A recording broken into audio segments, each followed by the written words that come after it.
Arthur Hammond understood the language of the land because it was a language of truth. The wind across the plains did not lie. It told you when a storm was coming, scouring the sky to a bruised purple and tasting of iron and dust. The soil did not lie. It told you what it would give and what it would demand, and it kept its promises with brutal honesty. He had come to this place, this vast and empty quarter of Nebraska, to escape the chatter of men. Men lied. They lied with their smiles and their handshakes and their easy words. They built things with shoddy materials and called them strong. Arthur built things to last. His sod house, cut from the earth itself, was square and true.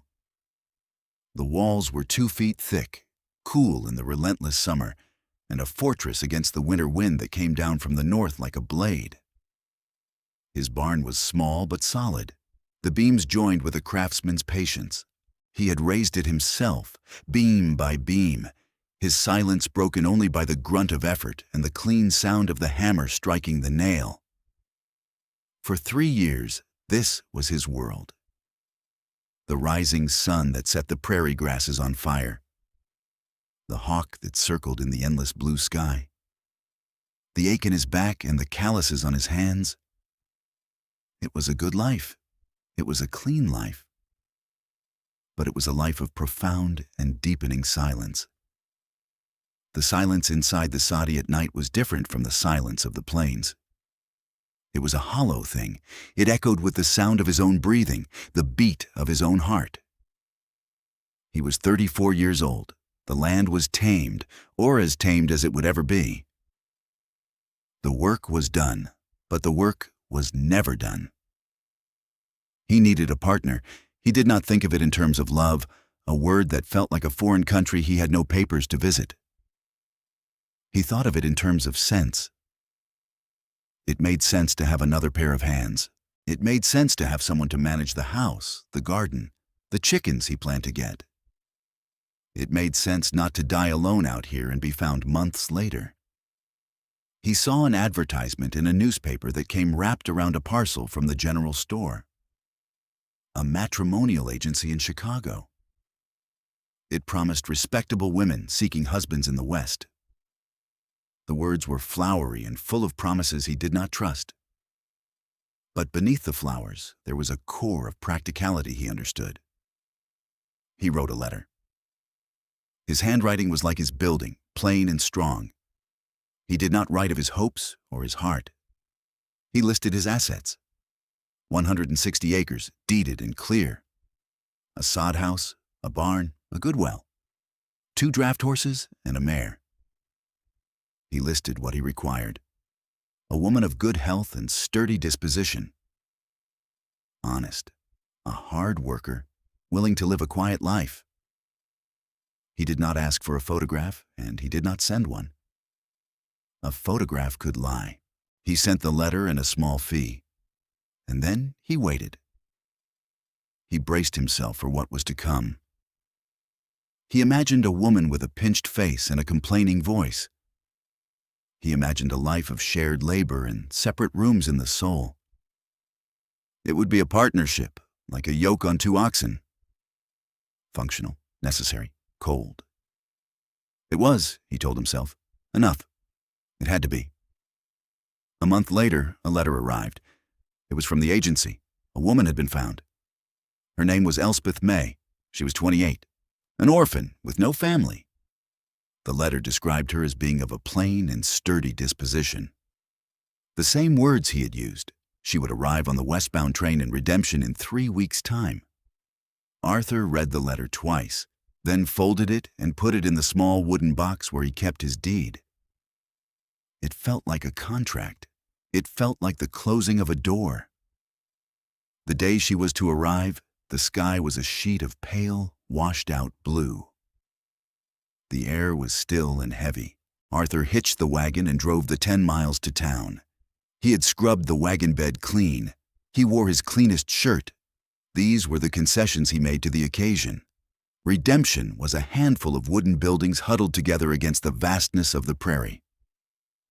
A general store, a saloon, a blacksmith, The train depot was the town's heart, its connection to the world he had left behind. He tied the horses and stood on the platform. He felt the eyes of the town on him. George Alcott, the store owner, came out onto his porch and leaned against a post, watching. Arthur ignored him. He watched the steel rails shimmering in the heat, stretching east until they vanished. He braced himself. He heard the train before he saw it, a low rumble that grew into a roar, a plume of black smoke staining the clean sky. The engine hissed and groaned, steel complaining against steel as it slowed. A few people got off. A salesman in a dusty suit, a family with too many children and not enough luggage. And then, a woman. She stood for a moment at the top of the carriage steps, framed by the doorway. She was tall, taller than he had expected. She wore a plain, dark dress, the kind that was made for travel and not for show. A severe hat was pinned to her neatly coiled brown hair. She descended the steps with a steady, unhurried grace. She did not look around for him, did not scan the platform with anxious eyes. She simply stood by the tracks, her back straight, and waited. Beside her was a single trunk. It was not large, but it was well made, bound with leather straps. Arthur walked toward her. He felt as if he were walking toward a verdict. He stopped a few feet away. Her face was as plain as her dress. It was a face of angles and planes, not soft curves. Her eyes, a clear, steady gray, met his. There was no fear in them, no hope either. There was only a quiet assessment. "Elspeth May," she said. Her voice was lower than he expected, and clear. "Arthur Hammond," he replied. The silence stretched between them. It was not awkward, it was factual. He reached for her trunk. "I will take this." As his hand closed over the leather handle, he saw it. The handle had broken once, and it had been repaired. The leather was stitched together with thread that was thick and strong, the stitches small even, and brutally competent. It was the work of someone who did not tolerate weakness in the things they owned. It was the work of someone who fixed what was broken. He looked from the handle to her hands. She wore no gloves. Her hands were long-fingered and capable. They were not the pale, soft hands of a lady.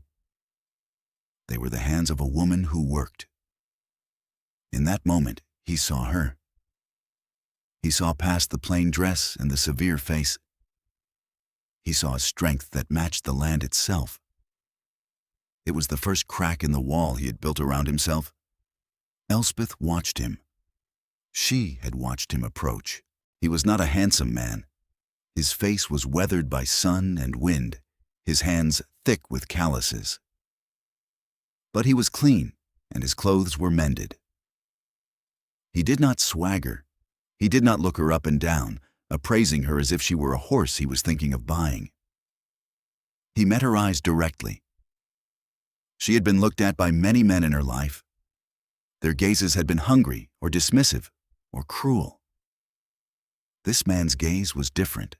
It was quiet. It was observant. He was not performing. He was simply seeing her. When he looked at her hands, she did not hide them.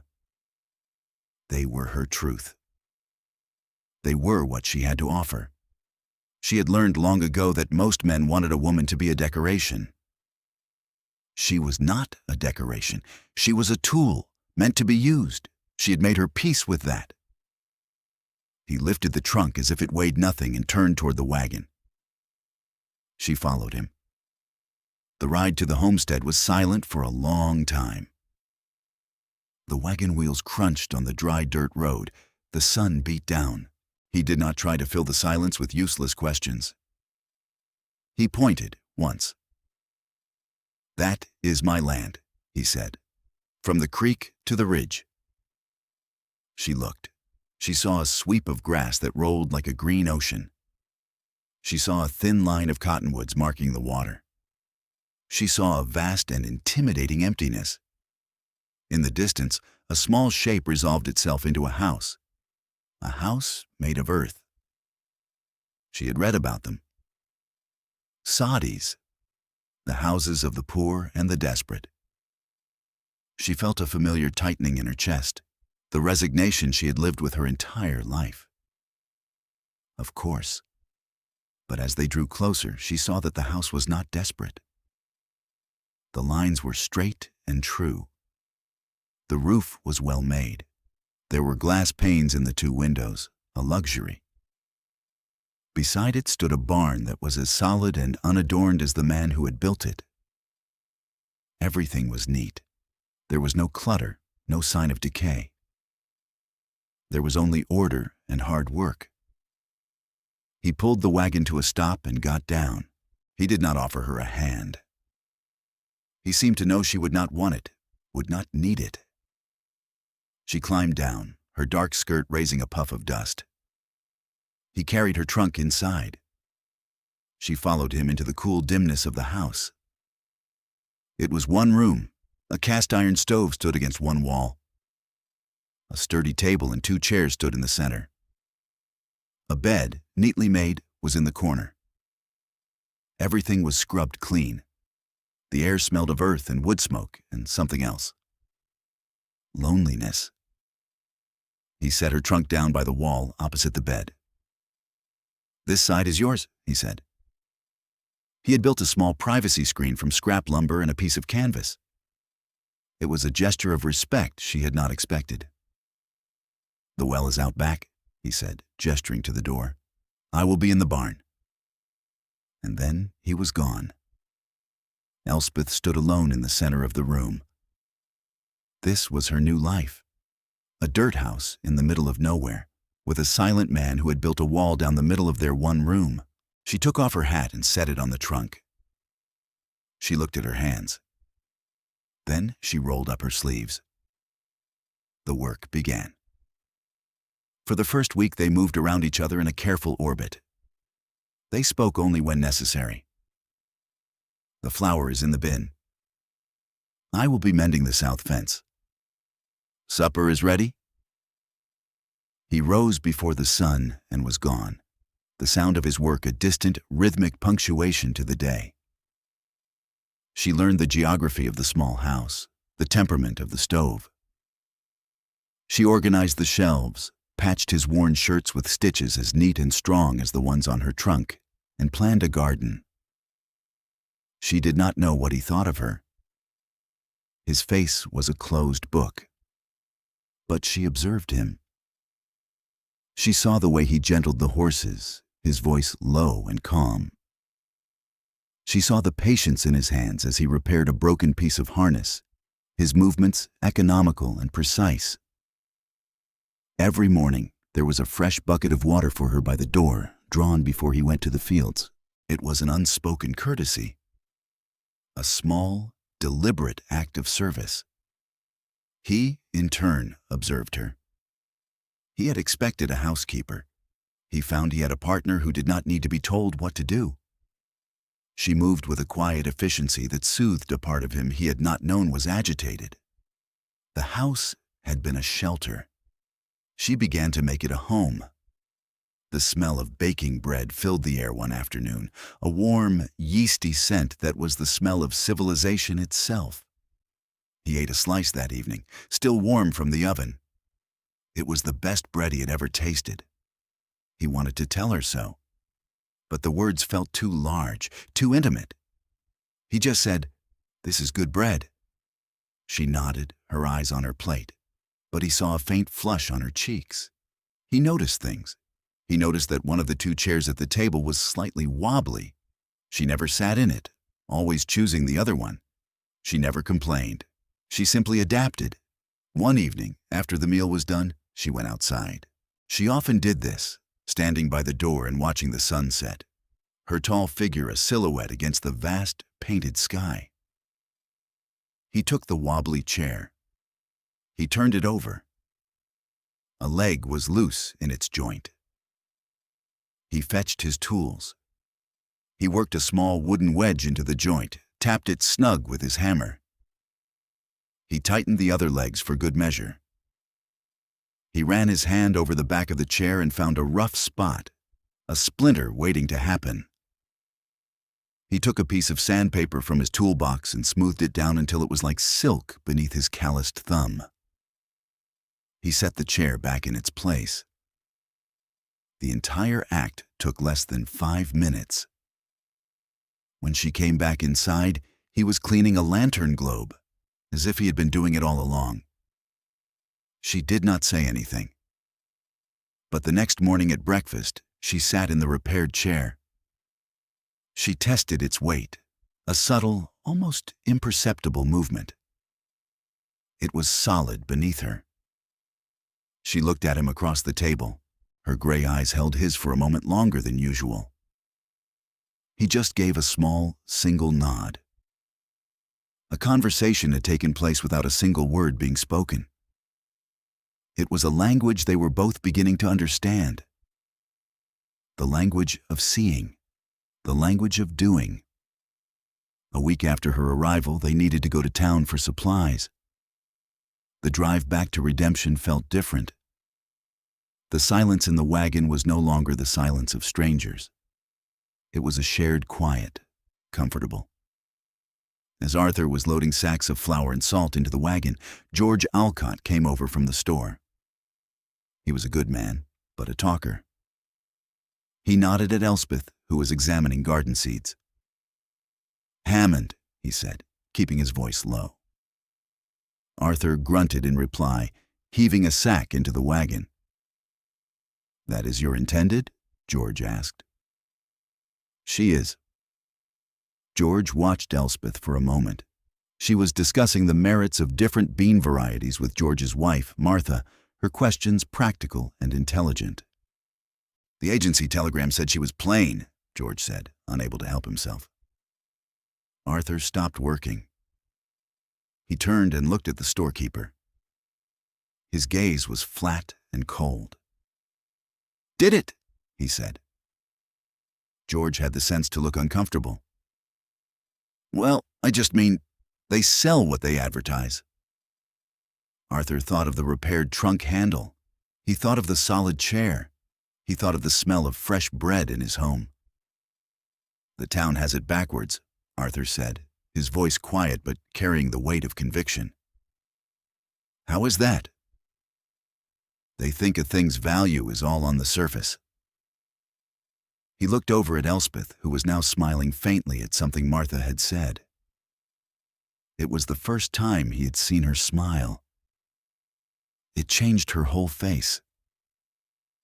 "They are wrong." He turned back to his work, the conversation over. George Alcott stood there for a moment, blinking.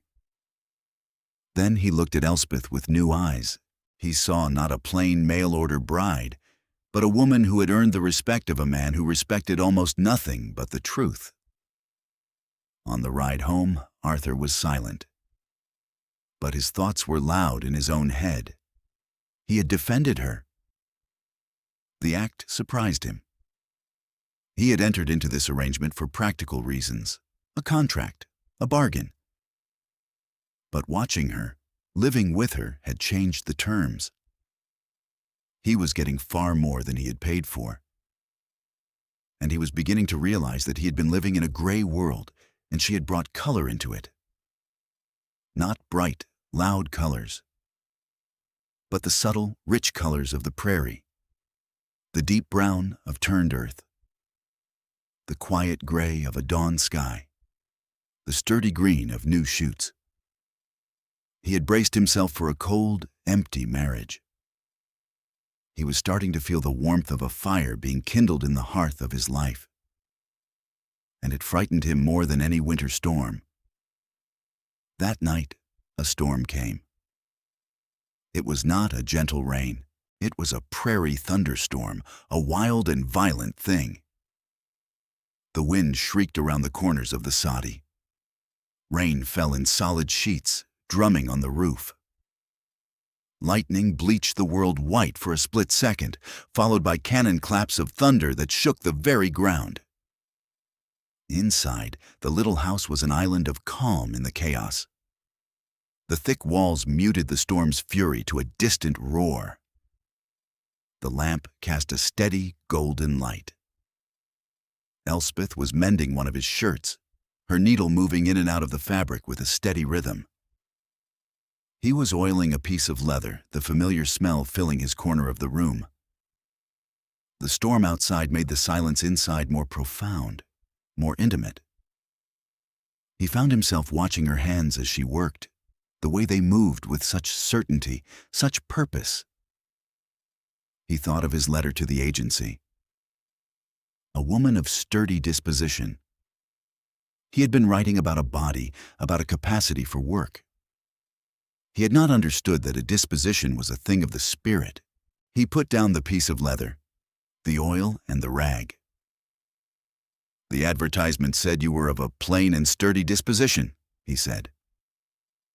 His voice sounded loud in the quiet room. She did not look up from her sewing.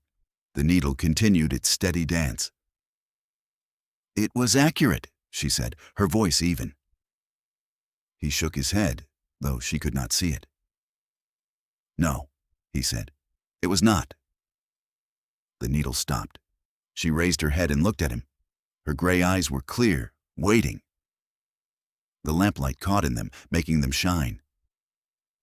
"They left out the important parts," he said.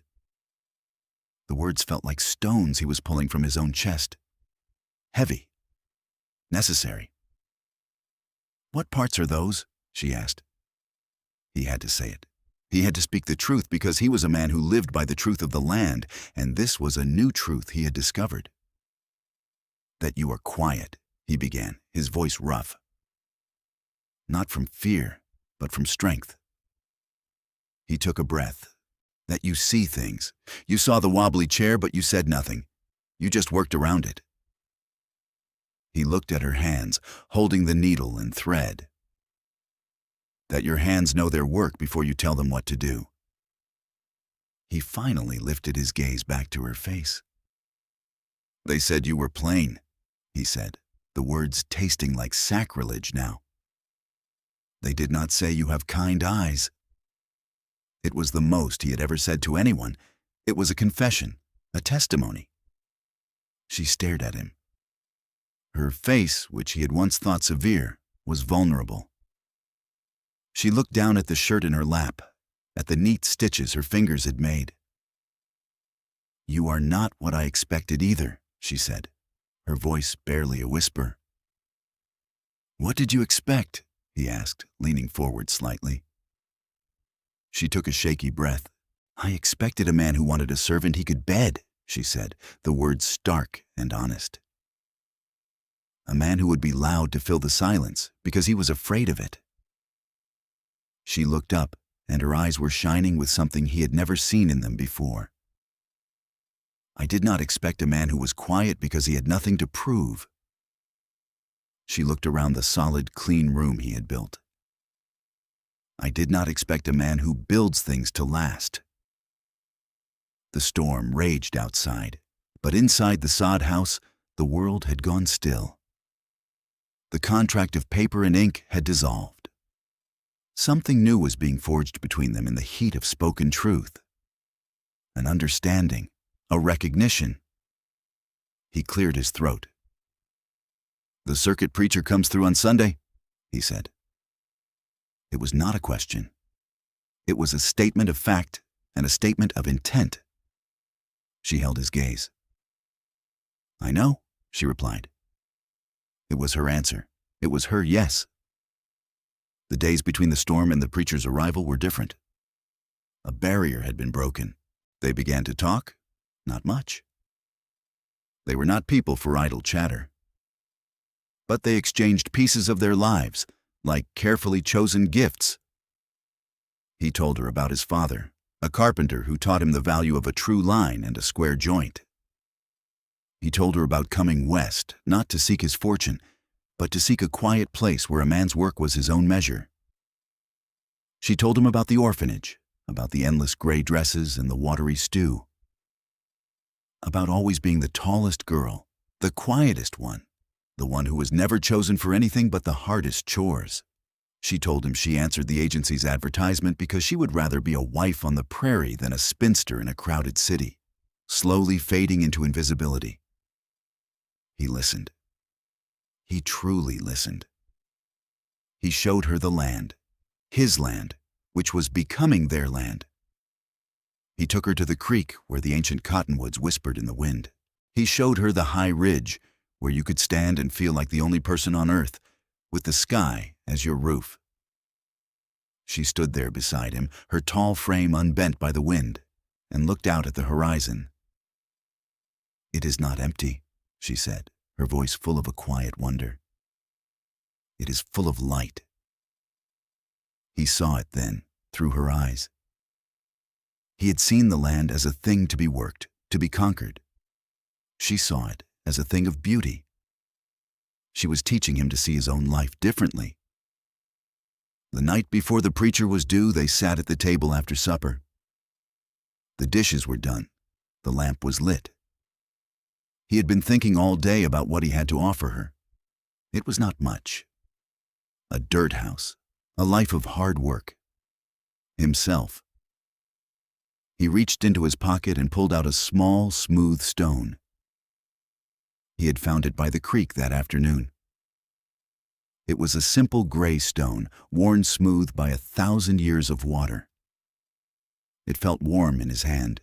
He placed it on the table between them. She looked at the stone, then at him. "I want to be clear, Elspeth," he said, his voice steady. "This is not just a contract to me anymore. I want to build a life with you, a real life." He pushed the stone a little closer to her. "I have no ring. I have nothing fine to give you. But this is a piece of this place, our place." He held his breath. He was offering her the only poetry he knew, the poetry of the earth. She reached out and picked up the stone. She closed her fingers around it, her long, capable fingers. "A stone is better than a diamond, Arthur," she said softly. "A diamond can be bought. It can be lost." She opened her hand and looked at the simple stone resting in her palm. "A stone," she said, looking up at him, a real smile touching her lips, "is part of the foundation." The preacher was a thin, tired man with a kind face. He performed the ceremony in the main room of the sadi. A few neighbors came, the Alcotts from the store, a family from a homestead 2 miles down the creek. They came out of curiosity to see the mail-order bride and the silent man who had claimed her. They stood as witnesses, their faces solemn. Elspeth wore the same dark dress she had arrived in, but she had pinned a small spray of prairie wildflowers to the collar. Arthur wore his clean shirt. They stood before the preacher, not touching, but closer than they had ever stood before. He said the familiar words, his voice rising and falling in the quiet room. Arthur and Elspeth did not look at the preacher. They did not look at their guests. They looked only at each other. He saw in her clear gray eyes not resignation, but commitment. He saw a strength he could lean on, a quiet he could rest in. She saw in his steady gaze not a master, but a partner. She saw a man who had looked past her plainness and seen her worth. She saw a home.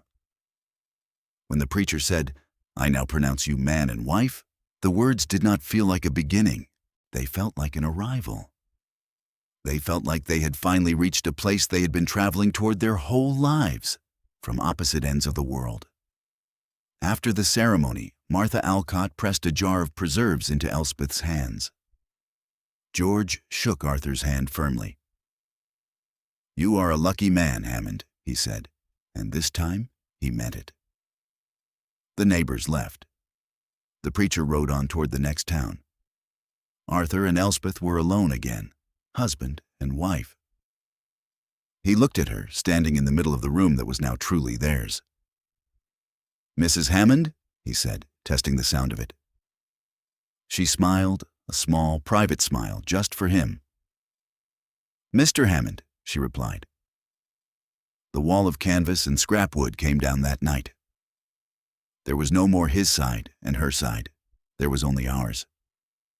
10 years passed. The prairie measured time in seasons, not years. 10 cycles of planting and harvest, 10 winters of howling wind and deep snow, 10 springs of green rebirth. The homestead grew. Next to the original soddy, which was now a smokehouse and a winter pantry, stood a proper wooden house. Arthur had built it himself, with Elspeth helping him raise the walls. It had 2 stories and a wide porch that faced the sunset. The barn was larger, filled with the sounds and smells of healthy livestock. The fields were wider, the furrows long and straight. A windbreak of cottonwood trees, planted in the 2nd year, now stood tall against the north wind. Inside the house, there was life. There were 2 children. A boy of 8 named Thomas, who had his father's quiet, observant nature and his mother's steady hands. A girl of 5 named Clara, who had her mother's clear gray eyes and a smile that could charm the birds from the trees.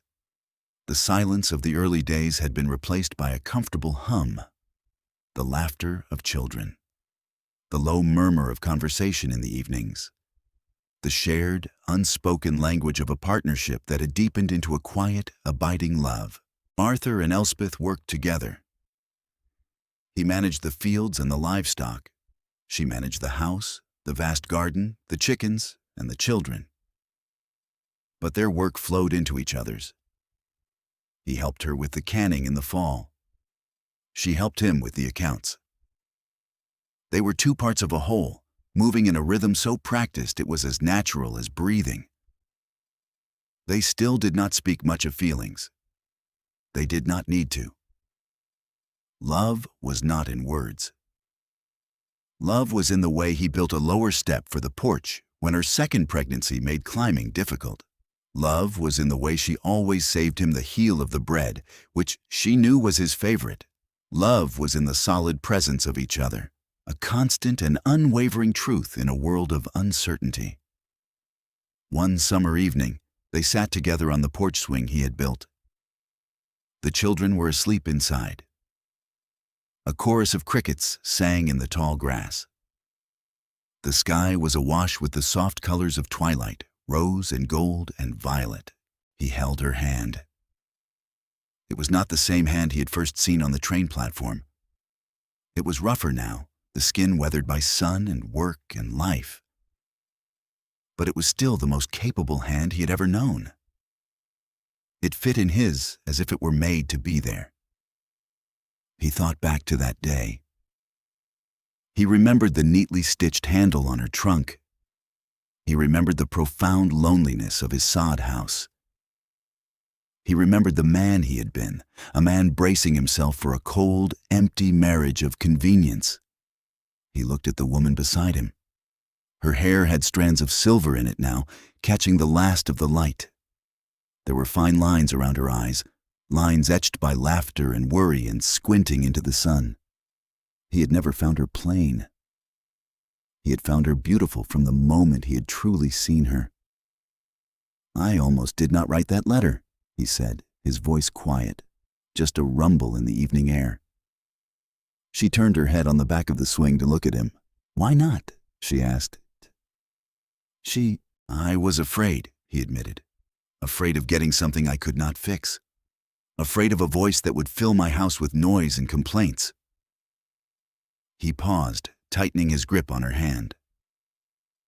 "I thought silence was all I wanted." "And now?" He looked out at the land, their land, stretching away into the gathering dark. "Now," he said, "I know that what I wanted was the right kind of quiet. A quiet with you in it." She leaned her head against his shoulder. It was a familiar, comfortable weight.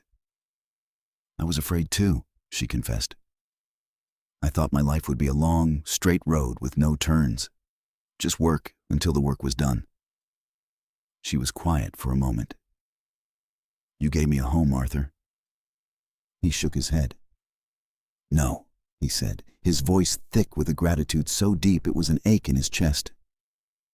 We built one, together. He remembered the stone he had given her, part of the foundation. He had thought he was building a farm. He had not known he was building a life. He had not known that the empty space inside him was not a desire for solitude, but a space waiting to be filled. She had not filled it with noise. She had filled it with peace, with strength, with bread and children and a shared quiet that was more meaningful than any words. He had braced himself for a house. She had given him a home. He had bargained for a partner. She had stolen his heart so quietly and competently he had not even realized it was gone until it was already hers. He lifted her hand to his lips and kissed her rough knuckles. An act of reverence, an act of thanks. She squeezed his hand in reply. They sat there together on the porch, watching the stars emerge one by one in the vast, dark sky, two quiet people in a world they had built with their own hands. And it was enough.